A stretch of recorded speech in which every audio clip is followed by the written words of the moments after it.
the scream that tore through the night silence of Pioche. Nevada made every soul within earshot bolt upright in their beds, hearts pounding with primal fear. Fiona Jenkins stood in the doorway of her daughter's bedroom, her hand pressed against her mouth as if she could somehow push the sound back inside, her eyes wide and disbelieving as they swept across the empty bed, where 4-year-old Sophie had been sleeping just hours before. It was September 1883, and the mining town still carried enough lawlessness in its bones to make a missing child the worst kind of nightmare. Fiona's legs gave out beneath her, and she crumpled to the wooden floor, her nightgown pooling around her like spilled milk. The window stood open, curtains dancing in the pre-dawn breeze, mocking her with their gentle movement. She had checked on Sophie before retiring to bed. She had kissed that sweet forehead and tucked the blankets up under her daughter's chin. She had done everything right. Sophie.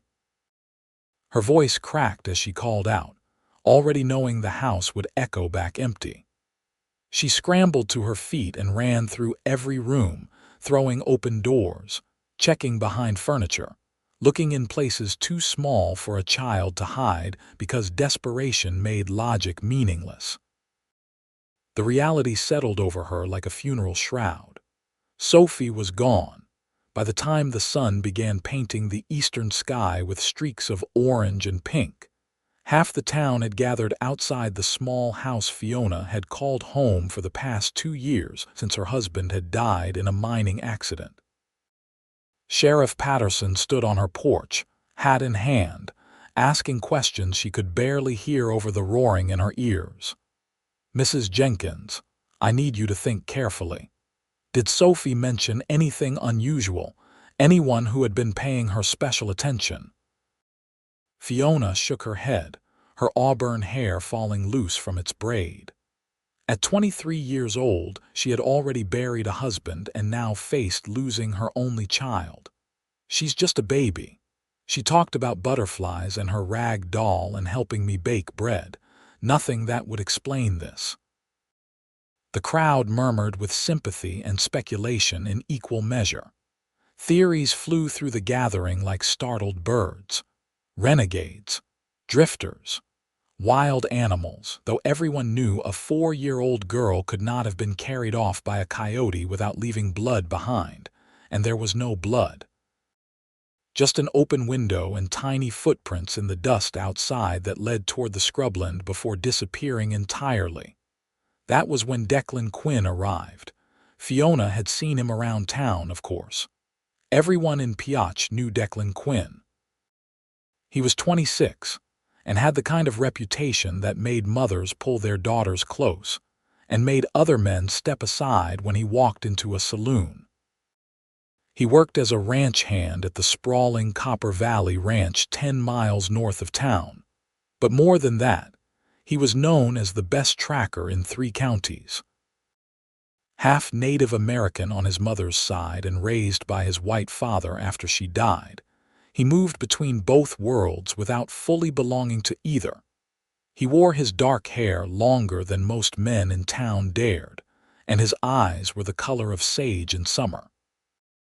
There was something fierce and untamed about him that most people found unsettling. But as Fiona watched him dismount from his paint horse and approach the sheriff with quiet authority, she felt something stir in her chest that was not quite hope, but was close enough to keep her standing. "I heard about the girl," Declan said, his voice low and steady. "I can track her." Sheriff Patterson looked relieved and uncomfortable in equal measure. "Now, Quinn, I appreciate the offer, but we have got men out searching already. Your men are ranchers and miners." Declan's gaze swept across the gathered crowd with barely concealed contempt. "They will trample any trail before they find it. I can track a field mouse across rock if I need to. Let me look at the scene before they destroy what evidence remains." Fiona found herself moving forward, pushing through the bodies that separated them. "Please," she said, and her voice sounded strange to her own ears, hollow and desperate. "Please, if you can find her, I will give you anything. Everything I have." Declan's eyes met hers for the first time, and she felt the impact of that gaze like a physical thing. There was intelligence there, and something wounded that he kept carefully locked away. "I do not want your money, Mrs. Jenkins. Just stay out of my way and let me work." The crowd parted as he walked past them and into her house. Fiona followed despite his words, unable to stay outside while a stranger moved through her home.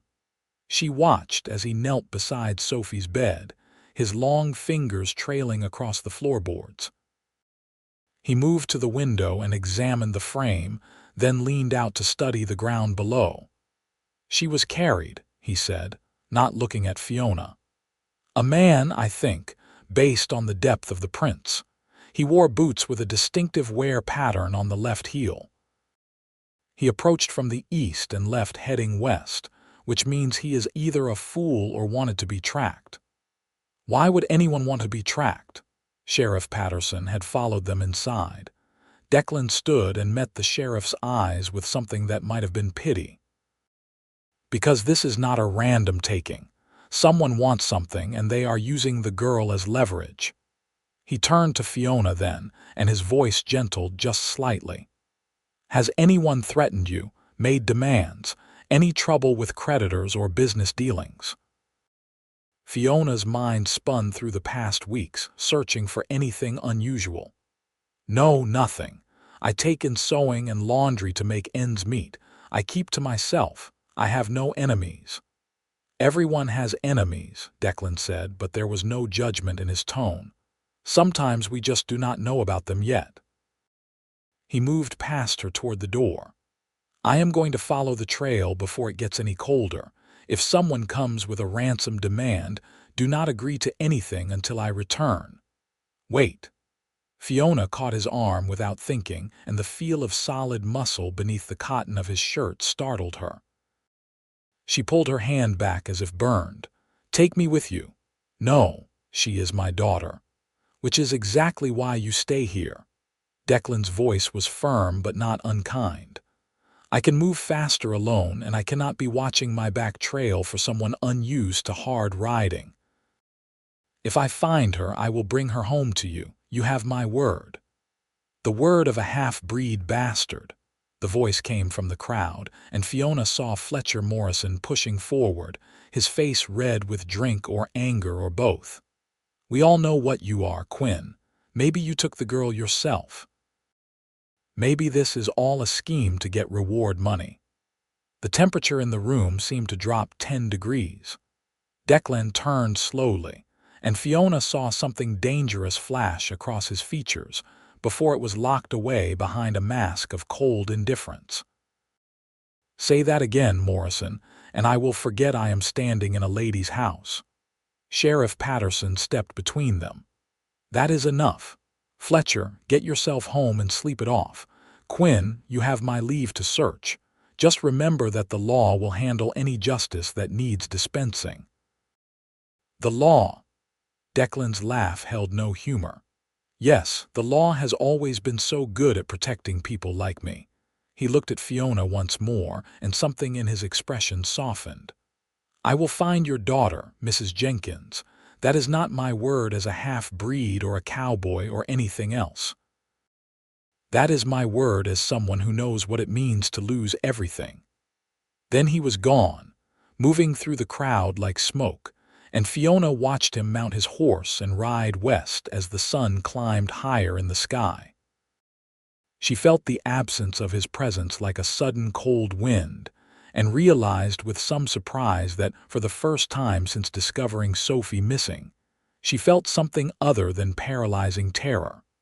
She felt a small, fragile thread of hope. The day that followed was the longest of Fiona's life.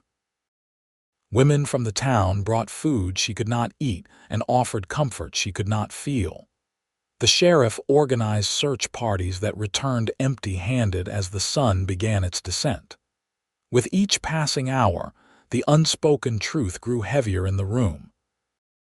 The chances of finding Sophie alive diminished with every moment. Fiona sat in the rocking chair where she had nursed her daughter as an infant, clutching Sophie's rag doll to her chest and staring at nothing. Her mind kept circling back to Declan Quinn, wondering where he was, what he had found. She realized she knew almost nothing about him beyond reputation and rumor, yet she had placed her entire world in his hands without hesitation. "You should rest, dear."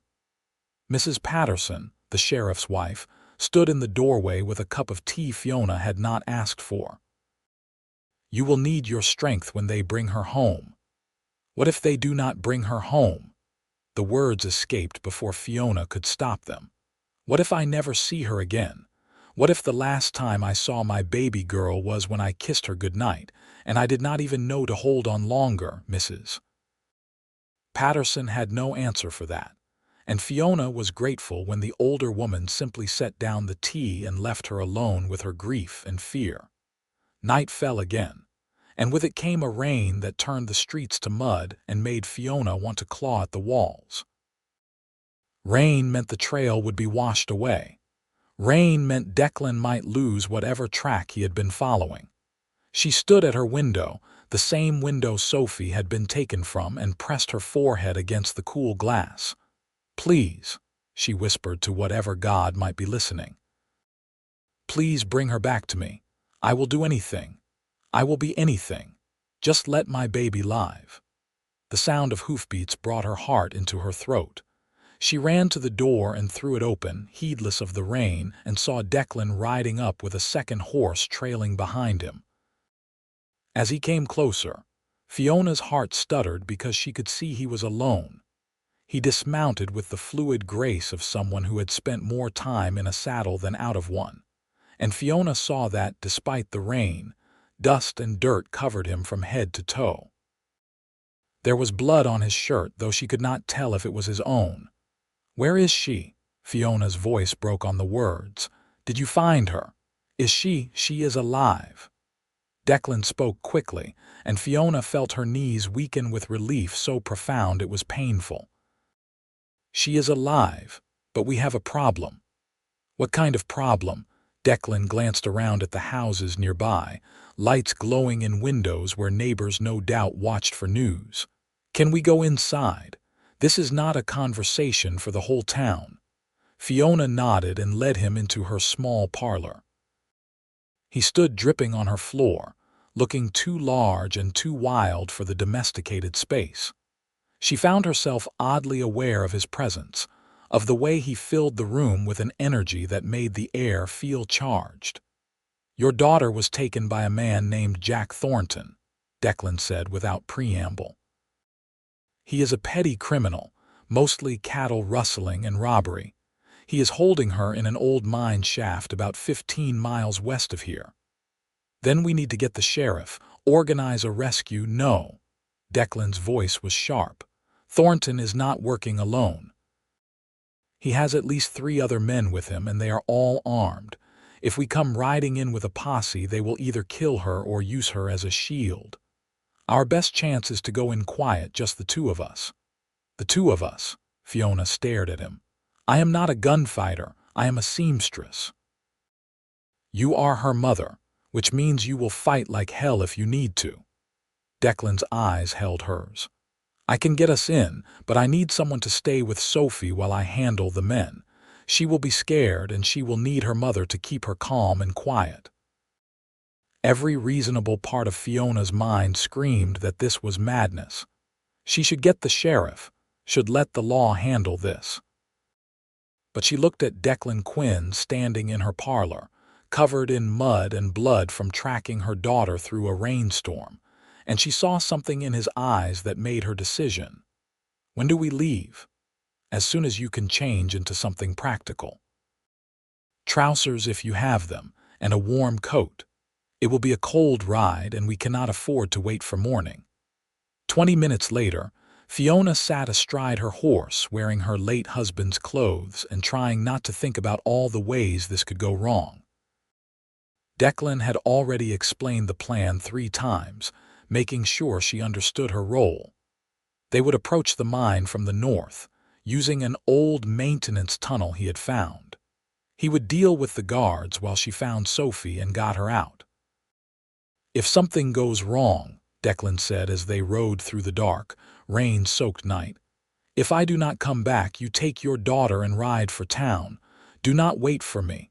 Do not try to help. Just get her to safety. Nothing is going to go wrong."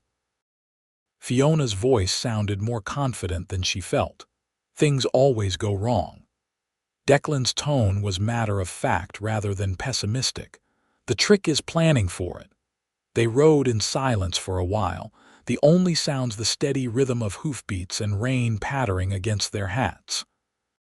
Fiona found herself studying Declan's profile in the darkness, the strong line of his jaw, the way he sat his horse like he was part of the animal itself. "Why are you doing this?" she asked finally. "You do not know me. You do not owe me anything." Declan was quiet for so long she thought he might not answer. When he finally spoke, his voice was rough with old pain. "I had a sister once, younger than me by 5 years. When I was 12 and she was 7, some white men came to our camp. They did not like that my father had taken a native wife, did not like that we existed as proof that their tidy little worlds were not as separate as they wanted to believe."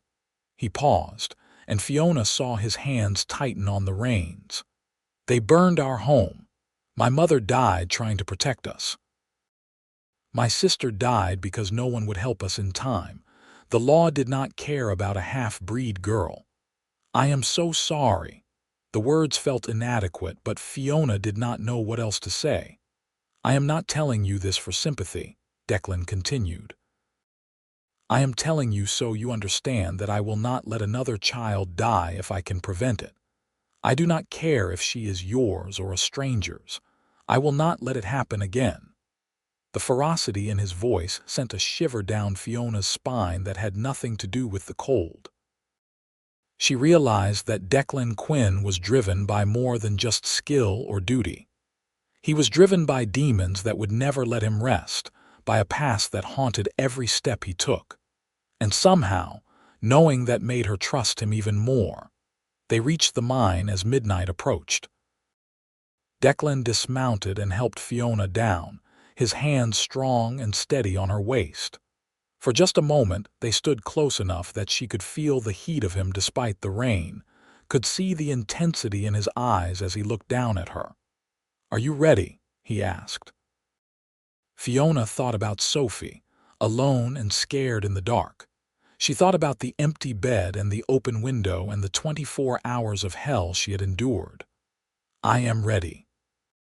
The maintenance tunnel was exactly where Declan said it would be, hidden behind overgrown brush and nearly collapsed in places. They had to crawl on their hands and knees through sections of it, the darkness absolute and suffocating. Fiona focused on the sound of Declan moving ahead of her, on putting one hand in front of the other, on breathing through the panic that threatened to overwhelm her. After what felt like hours but was probably only 20 minutes, Declan stopped. Fiona could hear voices now, rough male laughter floating through the darkness, her heart hammered against her ribs. "She is in a chamber off to the left," Declan whispered, his mouth close to her ear. "I saw her earlier when I was scouting, one guard at the entrance. I will take care of him and then you go to her. There is a rope ladder leading down into the chamber. Can you manage that?" "Yes." "If you hear gunshots, you get her and run. Do not wait for me. Promise me." Fiona wanted to argue, wanted to say that she would not leave him behind, but this was not about pride or principle. This was about Sophie. "I promise." Declan moved with a silence that seemed impossible for a man his size. One moment he was beside her, and the next he had melted into the shadows. Fiona heard a soft grunt, a body hitting the ground, and then Declan's hand was on her arm, guiding her forward. "Go, now." The rope ladder swayed under her weight, and Fiona's hands shook as she climbed down into darkness. Then she heard it. A small, terrified whimper that she would have recognized anywhere. "Sophie." Her voice was barely a whisper. "Mama."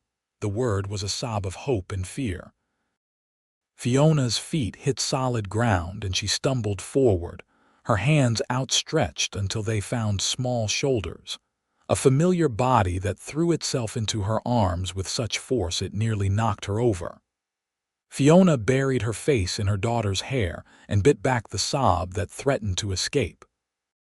Sophie was shaking like a leaf, her dress torn and dirty, but she was alive and whole and real. "I have got you, baby," Fiona whispered. "I have got you and we are going home." "I was scared, Mama. The bad men said you were not coming.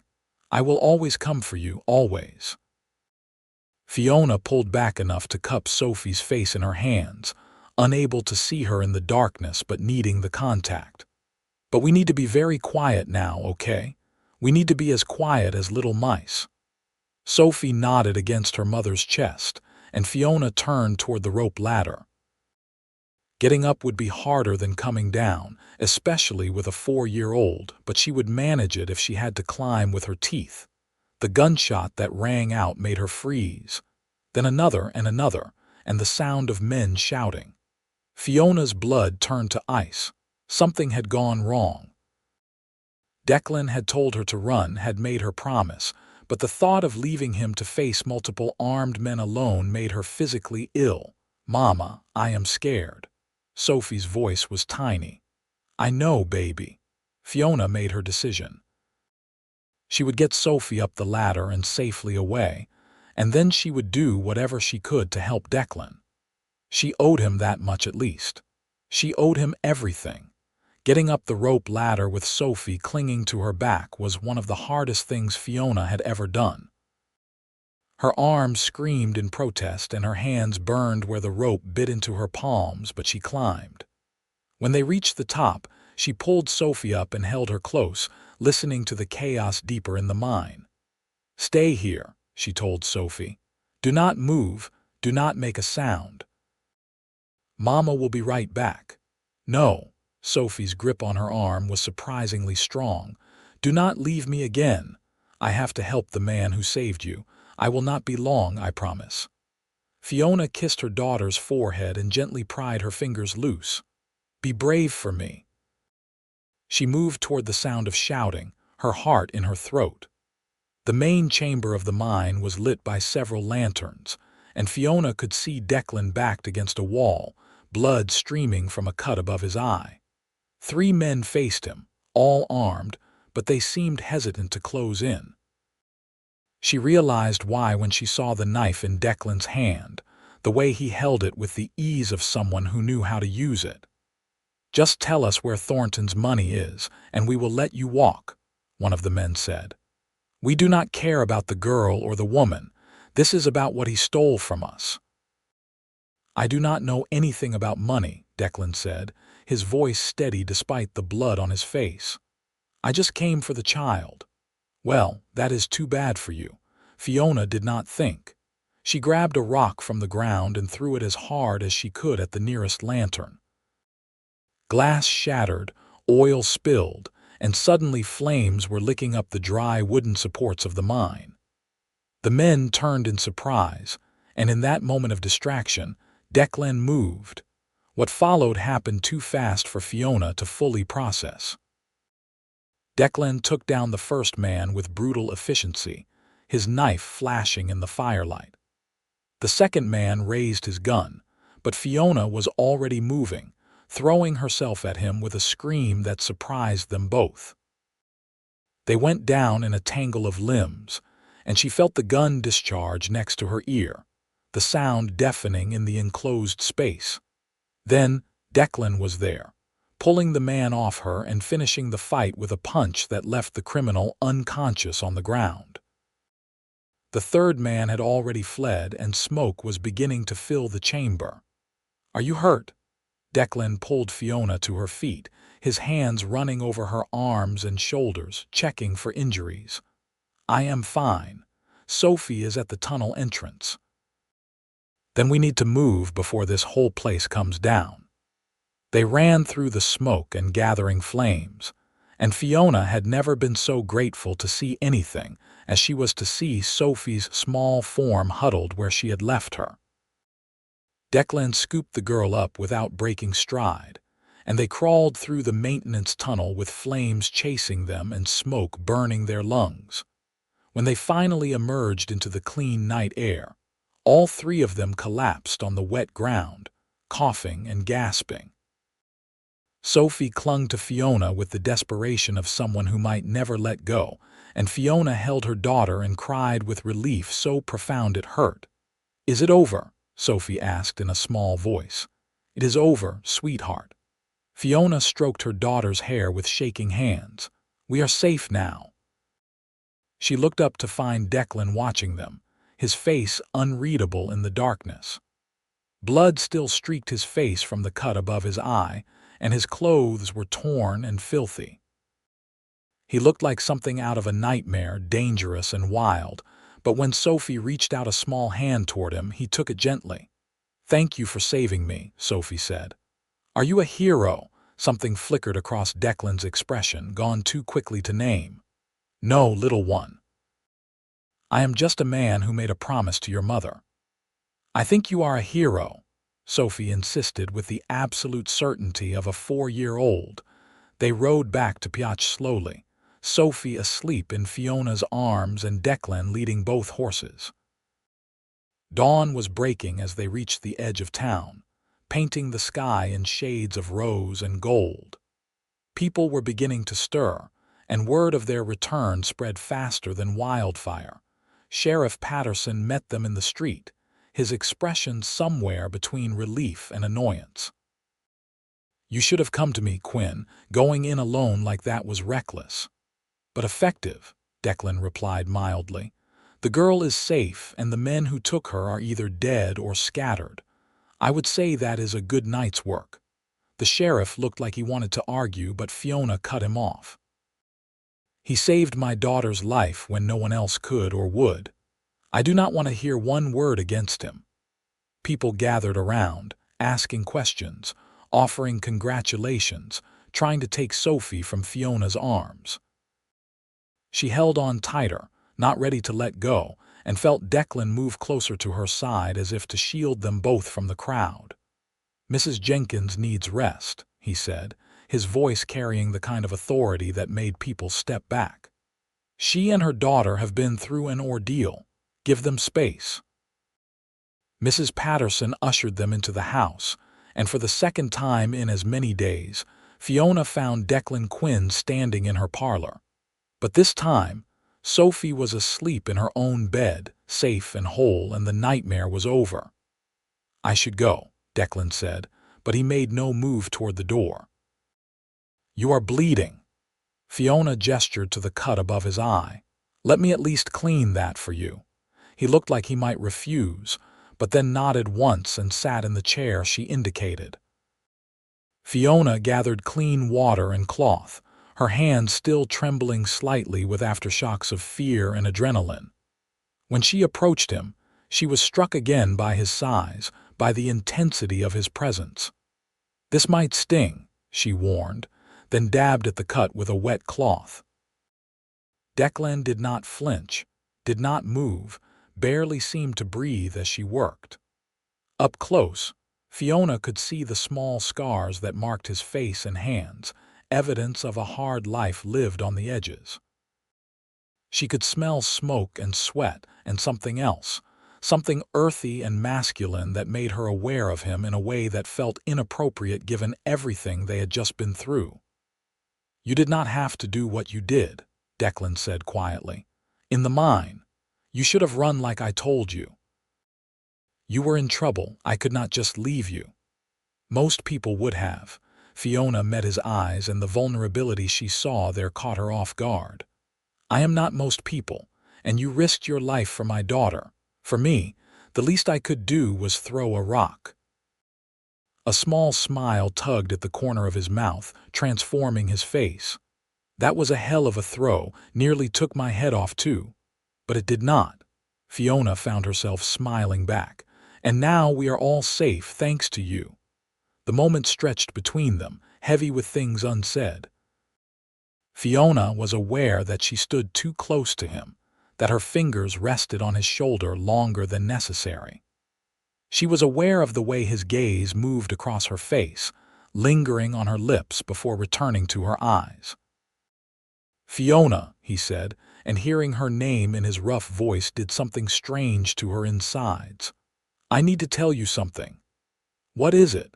"When I found Sophie yesterday, when I was tracking her, I felt something I have not felt in a long time. I felt like maybe I could be something other than the broken, angry man I have been since my sister died." He paused, seeming to search for words. "And when I thought those men might hurt you in the mine, when I saw you throw yourself at that bastard with the gun, I realized something else." Fiona's heart was beating too fast. "What did you realize?" "That I care what happens to you, not just because you are a woman in need or because of your daughter. I care about you, Fiona Jenkins, in a way I have not cared about anyone in a very long time." The confession hung in the air between them, raw and honest. Fiona knew she should be cautious, should remember that she barely knew this man, that he was dangerous and wild, and everything her late husband had not been. But when she looked at Declan Quinn, she did not see danger. She saw the man who had risked everything for her daughter. She saw someone who understood loss and pain and still chose to fight anyway. "I care about you too," she heard herself say. "I know it is too soon, and I know we barely know each other, but I cannot stop thinking about how you looked at me yesterday when you promised to find her. Like you understood exactly what I was feeling."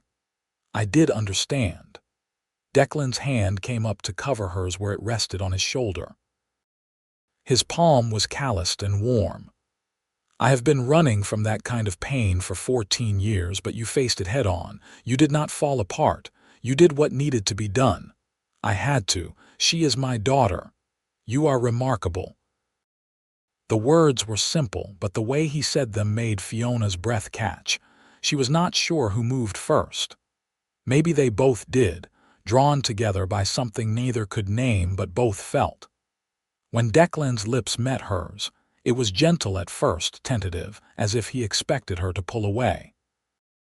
But Fiona leaned into the kiss, her free hand coming up to cup his jaw, feeling the rough stubble beneath her palm. The kiss deepened, became something more urgent, and Fiona felt a heat building in her core that she had thought died with her husband. Declan's arm came around her waist, pulling her closer, and she went willingly, pressing against the solid wall of his chest. When they finally broke apart, both breathing hard, Fiona felt dizzy. Declan rested his forehead against hers, his eyes closed. "I should not have done that," he said, but his arm remained around her waist.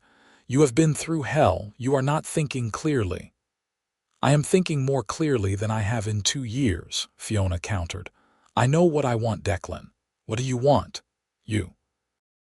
The word was barely a whisper, but it carried the weight of absolute certainty. "I want you to stay. I want to know everything about you. I want to fall asleep knowing you are nearby and wake up to your face. I want Sophie to have someone who will protect her the way you have. I want things I have no right to want after only 2 days." Declan pulled back enough to look at her properly. "I am not an easy man, Fiona. I have more demons than angels, and my life has not prepared me to be anyone's idea of respectable. People in this town already look at me like I am something that crawled out of the desert. If you tie yourself to me, they will look at you the same way. Let them look." Fiona's voice was fierce. "I do not care what this town thinks. I care that you brought my daughter back to me. I care that you looked at a scared woman and decided her pain mattered. I care that when you kiss me, I feel alive for the first time since my husband died." "He was a good man, your husband?" Declan asked. Fiona considered the question honestly. "He was a decent man, kind in his way. But I married him because I needed security, not because I loved him. I cared for him, certainly, and I mourned him when he died. But what I feel when I look at you is something I have never felt before. It scares me and thrills me in equal measure. You should be scared." Declan's voice was rough. "Because I have no intention of being noble and walking away from this. I have spent 14 years alone, and I am tired of it.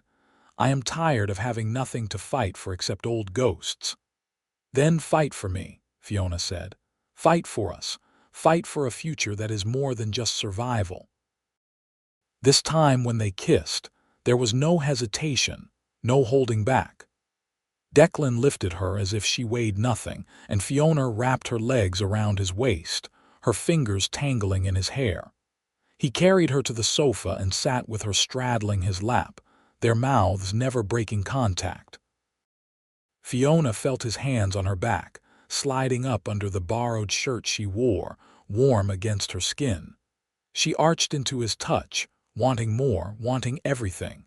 It had been so long since she had been held like this, since she had felt desired and wanting in return. "Mama." They sprang apart like guilty teenagers at the sound of Sophie's small voice. Fiona nearly fell off Declan's lap in her haste, her face burning with embarrassment. Sophie stood in the doorway to the parlor, rubbing her eyes sleepily, her rag doll clutched in one hand. "What is it, sweetheart?" Fiona tried to sound normal despite her racing heart. "I had a bad dream. Can I sleep with you?" "Of course, baby." Fiona stood and went to her daughter, scooping her up. She glanced back at Declan, who had risen from the sofa and was watching them with an expression that made her heart ache. There was longing there and tenderness and something that looked almost like fear. "I should go," he said quietly. "Let you both rest." "Will you come back?" Fiona asked, not caring that the question made her sound desperate. "Wild horses could not keep me away." Declan moved toward the door, then paused and turned back. He crossed the room in 3 long strides and pressed a kiss to the top of Sophie's head, then one to Fiona's forehead. "Sleep well, both of you. I will return tomorrow." After he left, Fiona carried Sophie to her bed and lay down beside her, holding her daughter close and staring at the ceiling. Her lips still tingled from Declan's kisses, and her body hummed with unfulfilled desire. But more than that, her heart felt full in a way it had not been in longer than she could remember. "Mama." Sophie's voice was drowsy. "Yes, baby." "Is that man going to be my new papa?" The question should have been shocking, but somehow it was not. Children had a way of seeing straight to the heart of things. "Would you like that?" Sophie was quiet for a moment, considering. "He has kind eyes, and he saved me from the bad men. I think he would be a good papa." "He would," Fiona agreed softly. "He would be a very good papa." Sophie fell asleep within minutes, but Fiona lay awake for a long time, her mind spinning with everything that had happened. 2 days ago, she had been a widow struggling to make ends meet, her entire world contained within the boundaries of this small mining town. Now her daughter had been taken and returned. She had crawled through fire and smoke. She had thrown herself at an armed criminal, and she had kissed a man who made her feel things she had never imagined possible. It was too much, too fast, and yet it felt exactly right. When Declan returned the next morning, Fiona was ready for him. She had risen early, bathed properly for the first time in days, and braided her hair with care. Sophie sat at the kitchen table eating breakfast, chattering away about her rag doll as if the last 2 days had been nothing more than a strange dream. The knock at the door made Fiona's heart leap. She smoothed her hands over her dress, suddenly nervous in a way she had not been since she was a girl, and opened the door. Declan stood on her porch, cleaned up and shaved, wearing clothes that were not torn or blood-stained. He held his hat in his hands, and when he saw her, something lit in his eyes that made her breath catch. "Good morning," he said. "Good morning." Fiona stepped back to let him in. "Would you like some coffee? I would love some." They moved into the kitchen, and Sophie's face lit up when she saw him. "You came back. I promised your mother I would." Declan sat in the chair across from the little girl, accepting the coffee Fiona poured for him. "How are you feeling today?" "Mama says I was very brave," Sophie announced proudly. And that you were brave too. She says brave people sometimes have bad dreams, but they get better. Your mama is a wise woman." Declan's eyes found Fiona's across the table, and the heat in that gaze made her skin tingle. They fell into an easy conversation, and Fiona marveled at how natural it felt to have Declan in her home, at her table. He spoke to Sophie with genuine interest, asking about her doll and her drawings, and the little girl responded with the open affection of a child who sensed a kindred spirit. After breakfast, Sophie went to play in her room, and Fiona found herself alone with Declan once more. The air between them felt charged with possibility. "I spoke to the ranch foreman this morning," Declan said. "Told him I would be spending less time at the bunkhouse for a while. He was not happy about it, but he will manage." "Why did you tell him that?" Fiona asked, though she thought she knew. "Because I meant what I said yesterday. I am not walking away from this from you." Declan set down his coffee cup and reached across the table to take her hand. "I know it is fast. I know people will talk, but I have learned that life is too short and too brutal to waste time pretending not to want what you want." "What do you want, Declan?" "You. A life with you and Sophie. A chance to be the kind of man I always thought I could not be." His thumb stroked across her knuckles. "I want to wake up in your bed and teach Sophie to ride and build something that lasts. I want to prove that I am more than just a half-breed tracker with a dark past." "You already proved that," Fiona said softly. "You proved it when you brought my daughter home." They talked for hours that day, sharing stories and secrets, learning each other in the way new lovers do. Declan told her about his childhood, about the father who had loved him despite the bigotry it brought, and the sister whose death had shaped him. Fiona told him about her marriage, about the loneliness of widowhood, about the fierce love she felt for her daughter. As the days turned into weeks, Declan became a permanent fixture in their lives. He would arrive early in the morning and stay until Sophie was asleep, helping with chores and repairs that Fiona had been managing on her own. He taught Sophie to identify bird calls and track rabbits, and the little girl followed him around like a devoted puppy. The town, predictably, had opinions. Fiona heard the whispers at the general store, saw the disapproving looks from some of the church ladies. But she also saw the way Declan ignored the slurs and held his head high, the way he stood beside her in the street as if daring anyone to say something to his face. "Does it bother you?" she asked him one evening as they sat on her porch, watching the sunset paint the mountains gold and purple. "What people say about us. I have been hearing worse my entire life," Declan replied. "What bothers me is that you might suffer for choosing me." "I am not suffering." Fiona leaned her head against his shoulder. "I have never been happier." It was true.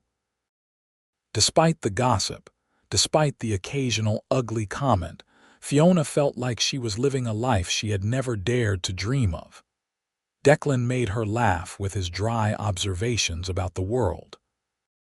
He made her feel safe in a way that had nothing to do with physical protection and everything to do with emotional honesty.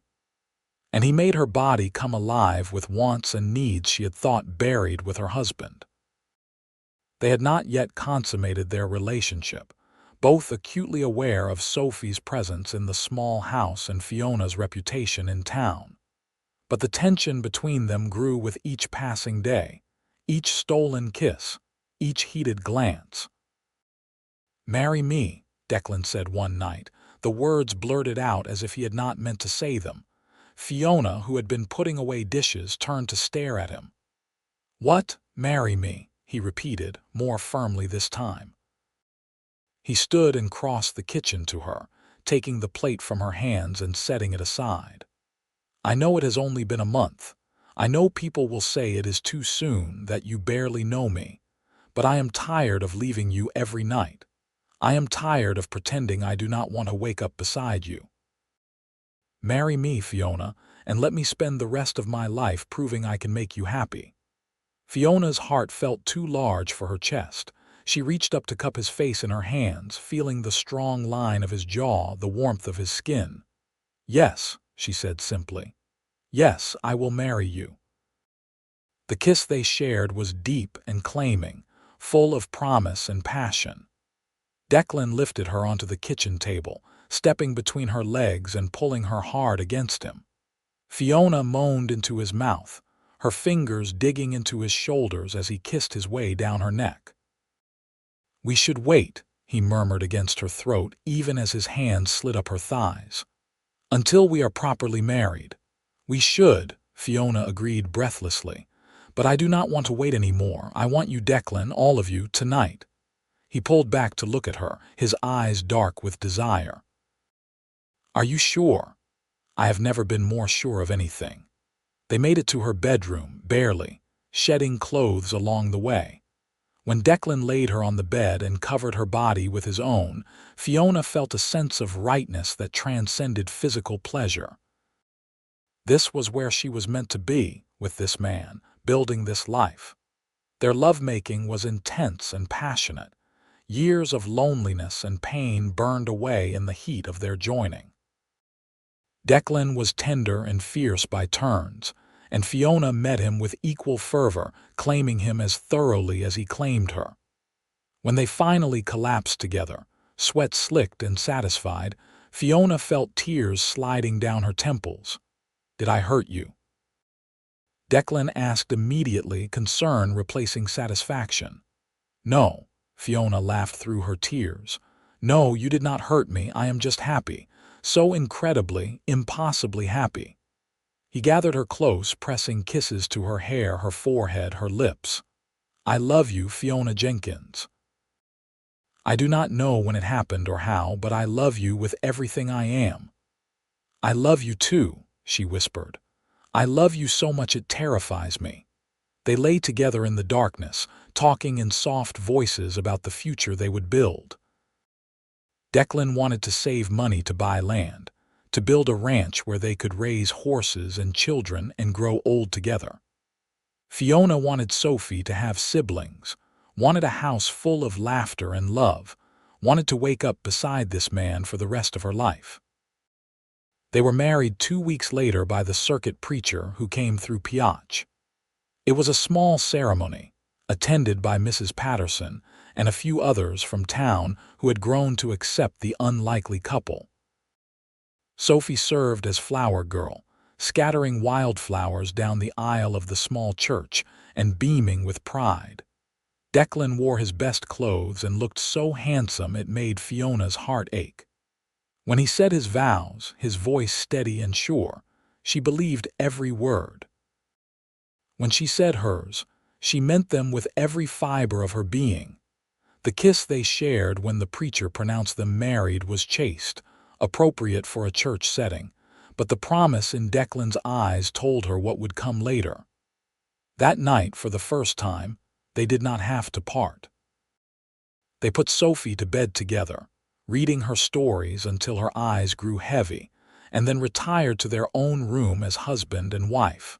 Life settled into a new rhythm. Declan continued his work at the ranch, but came home to Fiona every night. They saved money carefully, planning for the future they both wanted. Sophie thrived under Declan's attention, her nightmares from the kidnapping gradually fading as security and love filled her days. The town eventually accepted them, or at least stopped talking about them quite so much. Declan proved himself valuable during a harsh winter when his tracking skills located 3 children lost in a blizzard. Fiona's skills as a seamstress became more in demand as she took on work for some of the wealthier families. They were building something real, something lasting. A year after their wedding, Fiona discovered she was pregnant. She told Declan one evening as they sat on the porch they had built together, watching Sophie play in the yard. "I am going to have a baby," she said, taking his hand and placing it on her still flat stomach. The expression on Declan's face was something she would treasure forever, wonder and joy and a hint of fear all mixed together. "A baby," he repeated, as if testing the words. Our baby. Are you happy? Happy does not begin to cover it. He pulled her into his lap, holding her as if she were made of glass. I never thought I would have this. A family, children of my own. I thought I was too broken, too damaged. You are not broken, Fiona told him fiercely. You are strong and brave and the best man I have ever known. And you are going to be an amazing father to this child. The baby, born in the spring of 1885, was a boy. They named him James, after Declan's father, and he had his father's dark hair and his mother's green eyes. Sophie took to being a big sister with enthusiasm, always wanting to help with the baby, always concerned for his welfare.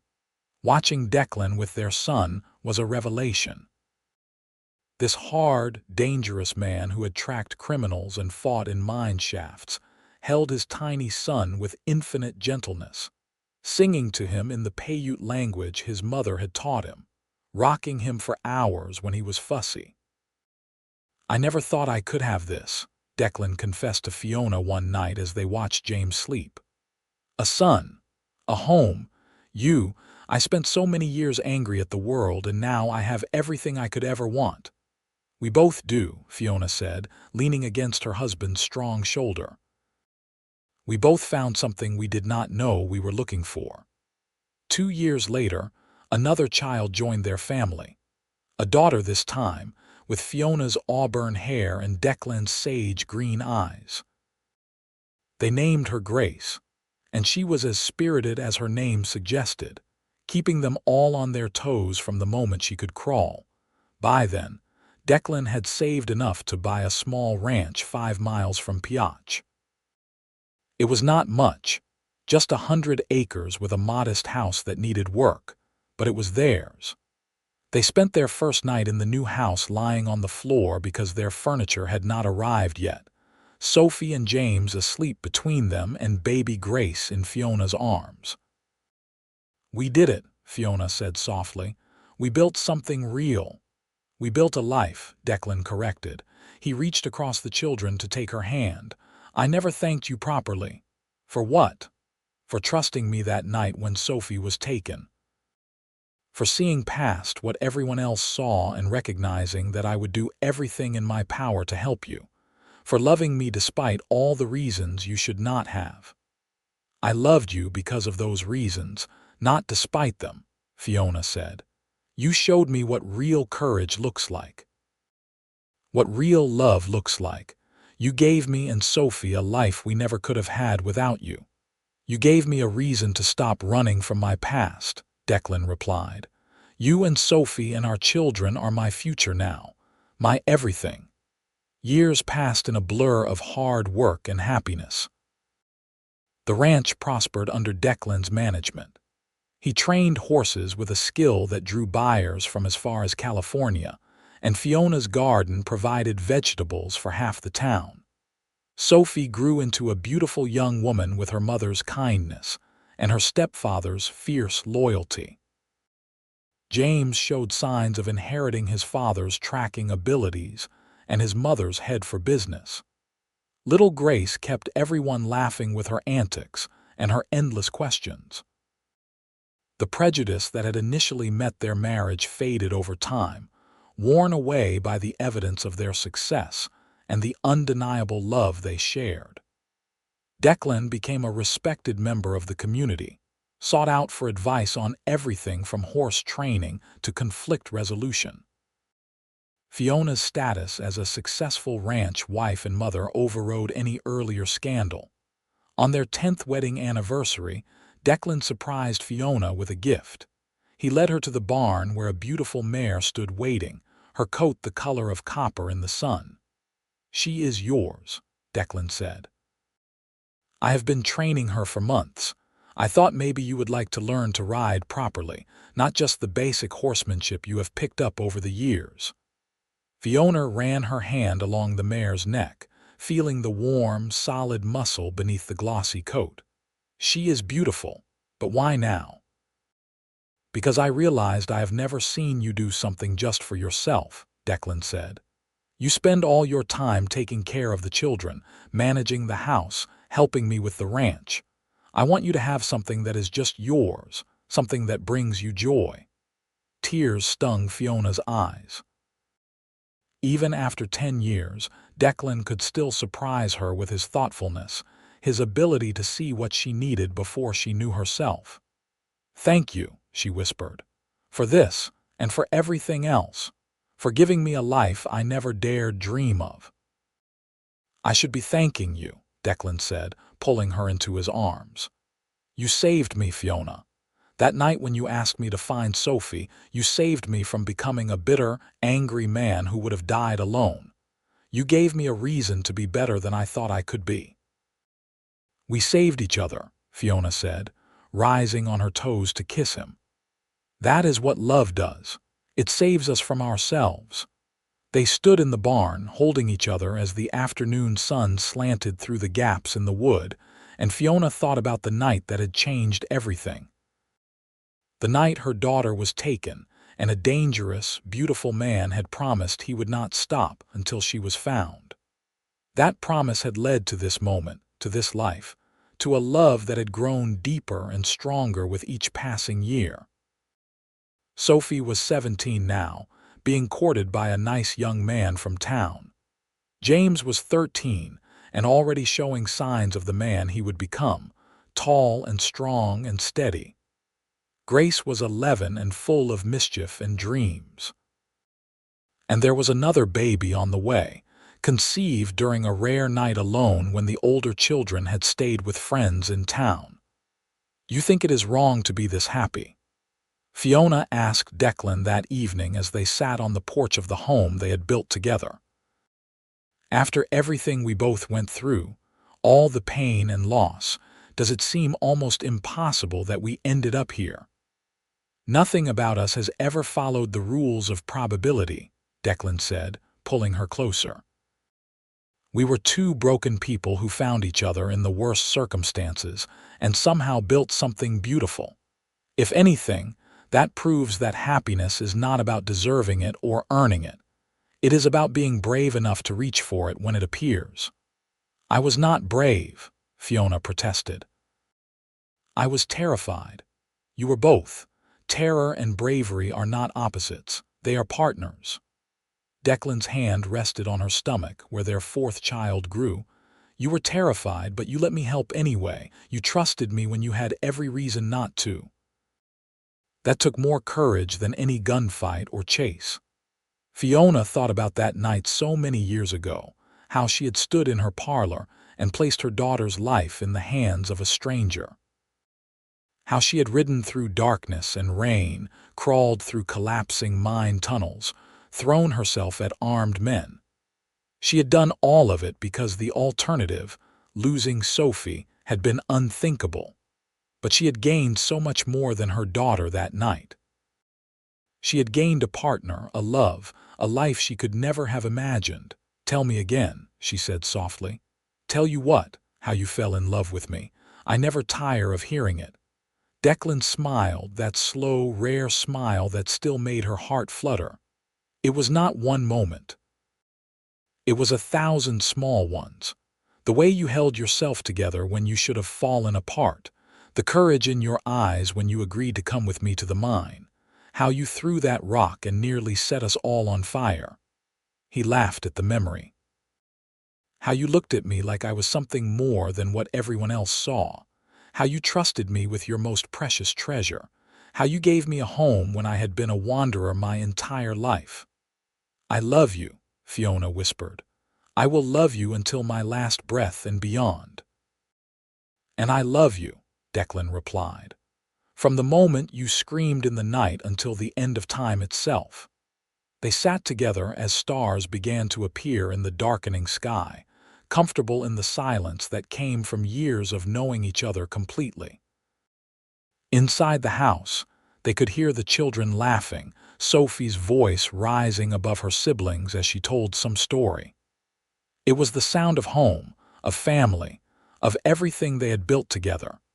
The new baby, another girl, was born in the late summer of 1897. They named her Rose, and she came into the world with a lusty cry that announced her determination to be heard. At 47, Declan was older than most new fathers, his dark hair now threaded with silver, but he held his newest daughter with the same wonder he had shown with James 14 years earlier. Sophie married her young man the following spring in a ceremony held at the ranch. Declan walked her down the makeshift aisle with tears in his eyes, and Fiona cried openly as the daughter she had nearly lost so many years ago pledged her life to someone else. "She is so happy," Fiona said to Declan that night as they prepared for bed. "Did you see how she looked at him?" "I did." "She looked at him the way you look at me." Declan pulled his wife into his arms. "She learned what real love looks like by watching us. That is a gift worth more than any dowry." James left for college in California when he was 18, determined to study business and animal husbandry so he could help expand the ranch. Grace, now 16, declared her intention to become a teacher, shocking no one who knew her passionate nature and love of books. Little Rose, at barely 2, toddled around causing chaos and delight in equal measure. The ranch continued to prosper.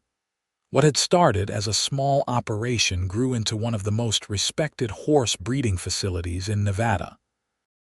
Buyers came from across the country to purchase animals trained by Declan Quinn, and the Quinn name became synonymous with quality and integrity. But the greatest success, the thing Declan and Fiona were most proud of, was the family they had built. Children who knew they were loved, who understood the value of hard work and honesty, who had been raised to judge people by their character rather than their heritage or circumstances.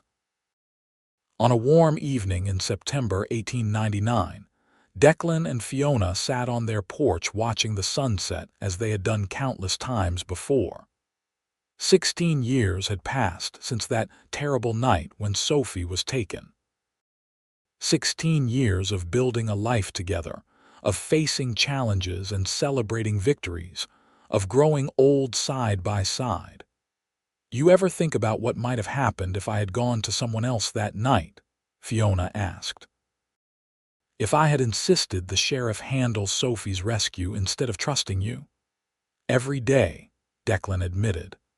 "I think about all the ways things could have gone wrong, all the moments when we might have made different choices, but I also believe we were meant to find each other. Some things are simply fate." "I do not believe in fate," Fiona said. "I believe in choices. I chose to trust you. You chose to help me. We chose to love each other despite every obstacle. Those choices made us who we are." "Then I am grateful for every choice we made," Declan said, pulling her close. "Even the terrifying ones. Especially those." They sat together as darkness fell, comfortable in the life they had created.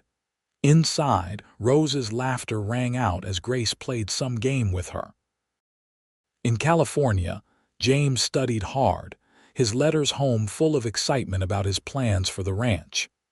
In town, Sophie prepared for the birth of her first child, making Declan and Fiona grandparents for the first time. It was a far cry from that desperate night 16 years ago when Fiona's world had shattered, and a dangerous stranger had promised to make things right. But every moment since then, every challenge overcome and every joy celebrated, had led to this. To a home filled with love, to children who knew they were cherished, to a partnership that had weathered every storm. "You remember what Sophie asked me the morning after you brought her home?" Fiona said softly. "No, what did she ask?" "She asked if you were going to be her new papa. She said you had kind eyes." Fiona smiled at the memory. "She knew before I did that you were going to be part of our lives forever." "Children often see what adults miss," Declan said. "They do not have all our baggage and prejudices getting in the way." "She was right about your eyes," Fiona continued. "They are kind, even when you are trying to look fierce. They were the first thing I noticed about you, actually, how you looked at me like you understood exactly what I was feeling." I did understand. I had lived through that kind of loss. Declan's voice grew quiet. But unlike me, you got your daughter back. You got a second chance. I suppose helping you gave me a second chance too. We gave each other second chances, Fiona corrected. That is what love does. It takes our broken pieces and makes them whole again. They remained on the porch until the stars filled the sky, talking in low voices about memories and dreams, about children and grandchildren, about all the years still ahead of them. When they finally went inside, they checked on Rose one last time, tucking her in with the same care they had given all their children. In their own bedroom, Declan held Fiona as they had held each other for 16 years, her back pressed against his chest, his arms secure around her waist. It was the safest place either of them had ever known, this simple embrace that meant home and love and forever. "Thank you," Fiona whispered into the darkness. "For what? For keeping your promise, for not stopping until you found her, for saving both of us." "You saved me too," Declan reminded her. "Never forget that." Fiona fell asleep smiling, secure in the knowledge that whatever challenges tomorrow brought, they would face them together. They had built something strong enough to withstand any storm, forged in fire and sealed with a love that had only grown deeper with time. The years continued to pass, each one bringing new joys and occasional sorrows. Sophie gave them 3 grandchildren, and James eventually returned from California to take over more of the ranch operations.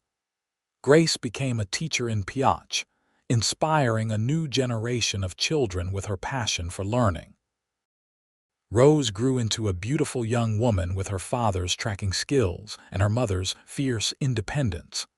On their 25th wedding anniversary, Declan took Fiona back to the spot where he had proposed all those years ago, on the porch of her small house in Pioche. The house was empty now, rented to a young family, but they stood outside it and remembered. "I was so scared that night," Fiona confessed. "Not just about Sophie being missing, but about what would happen if I trusted you and you failed, about what it would mean if you succeeded. I knew even then that if you brought her home, my life would never be the same." "Were you right?" Declan asked. "Completely. My life changed in ways I could never have predicted, but every change has been a blessing." She turned to face him, taking both his hands in hers. "You kept your promise, Declan. You did not stop until you found her, but more than that, you did not stop loving us. Even when it was hard, even when people judged us, you never wavered." "How could I?" Declan's voice was rough with emotion. "You are my heart, Fiona. You and our children are everything that matters. I would go through it all again, every hardship and challenge if it meant ending up here with you." They kissed then, a kiss that held 25 years of love and partnership, of struggles overcome and victories shared. When they pulled apart, both had tears in their eyes. "Take me home," Fiona said. "Take me home to our ranch, to our children, to the life we built together." "With pleasure, Mrs. Quinn, with absolute pleasure." They rode back to the ranch together, comfortable in the saddle after so many years. The sun was setting, painting the sky in shades of orange and pink and purple, the same colors Fiona remembered from the dawn when Declan had ridden back into Pioche carrying hope in his eyes, if not her daughter in his arms. At the ranch, their family waited. Sophie and her husband and children, James with his new wife, Grace fresh from a day of teaching, and Rose with her latest adventure to share. They had prepared a celebration dinner, and the house was full of laughter and love and the kind of chaos that comes from multiple generations under one roof. Declan stood at the head of the table, looking at the faces of his family, and felt a peace he had never thought possible. These people, this life, this love had all come from one desperate night and a promise made to a terrified mother. He had vowed not to stop until her daughter was found, But he had found so much more than a missing child in that mine shaft. He had found his purpose, his home, his heart. "I want to propose a toast," he said, raising his glass. Everyone quieted, turning to look at him with expectant faces. 25 years ago, your mother took a chance on a man she had no reason to trust. She let me into her life when I was nothing more than a half-breed tracker with a dark reputation. She saw something in me that I did not see in myself, and she gave me a chance to prove I could be more than my past. Fiona's eyes filled with tears, and Sophie reached over to squeeze her mother's hand. "But the truth is," Declan continued, "she did not just give me a chance. She gave me everything. A home, a family, a reason to get up in the morning and be the best man I could be. She taught me that love is not about deserving it. It is about being brave enough to accept it when it is offered." He turned to Fiona, his voice thick with emotion. "So here is to my wife, the bravest woman I have ever known. The woman who saved me as surely as I saved her daughter. The woman who has made every day of the past 25 years worth living." "To Fiona," the family chorused, raising their glasses.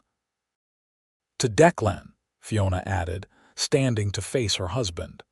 "The man who kept his promise and gave me a life beyond my wildest dreams.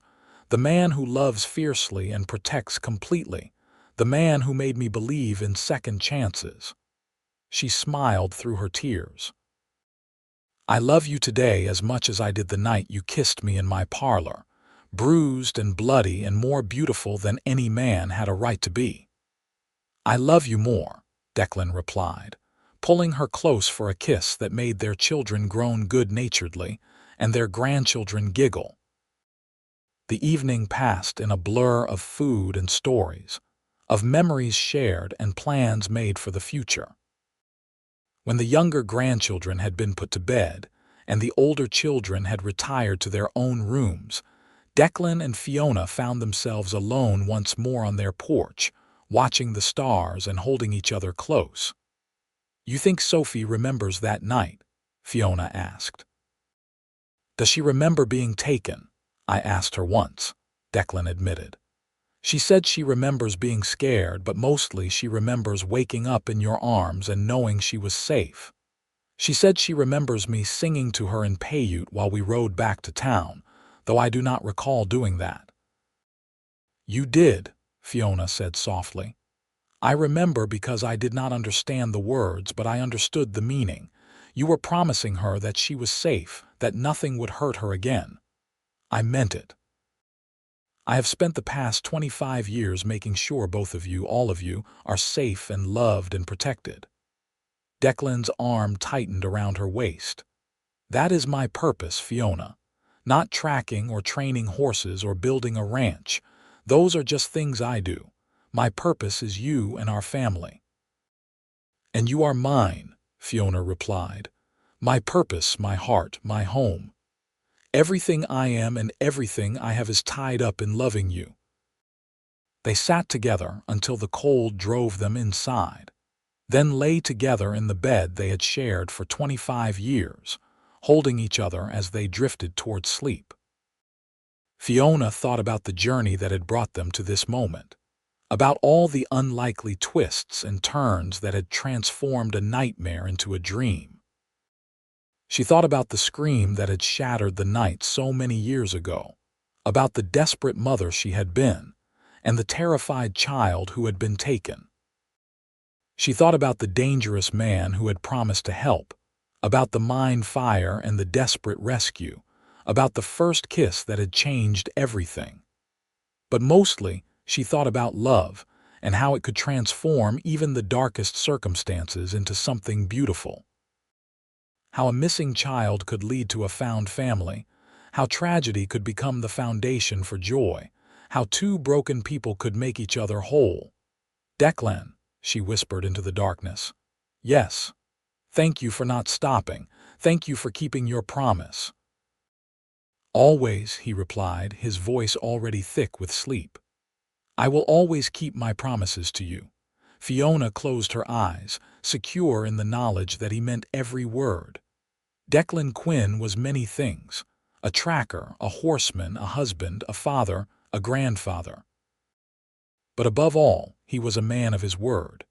He had vowed not to stop until Sophie was found, and he had kept that vow. More than that, he had vowed to love Fiona for the rest of his life, and every day for 25 years he had proven that promise true. As sleep claimed her, Fiona smiled. She had asked for her daughter back, and the universe had given her so much more. It had given her a partner, a love story for the ages, a family that spanned generations.